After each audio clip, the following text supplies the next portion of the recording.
When Zionists make the claim that they made the desert bloom, they imply that Palestine was an empty wasteland before they arrived. The purpose of this is to paint the native Palestinians as being uncivilized and primitive, whereas the Zionist settlers were progressive and innovative. But long before Israel was even established, Palestinian farmers cultivated a wide variety of crops and had plenty of irrigation technology to use. These crops included olives, citrus, wheat, barley, figs, and grapes. Many of these areas had sophisticated irrigation systems that had wells, cisterns, canals, and terracing that allowed for the capture of rainwater.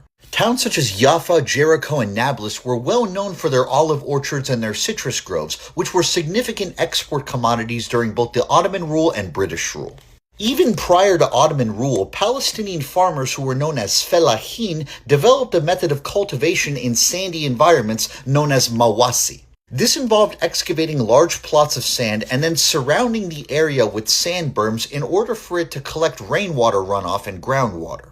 And thanks to this Palestinian form of technology, it allowed for the retention of moisture inside of sandy soil, which turned desert sand into orchards and gardens. Now, it is true that Zionist institutions like the Jewish National Fund and kibbutzim introduced irrigation technologies like drip irrigation later on. But these developments built upon and often replace the existing irrigation systems that were already there. So one, they pretend that no organized people were living in Palestine before Zionists arrived, and because of this, they too declared that this irrigation technology that belonged to Palestinians was actually developed by Zionists. Besides the fact that before the Jews came to here in the late 1800s, early 1900s, it was like a barren land. Like, because the Jews came here, it started to flourish or whatever.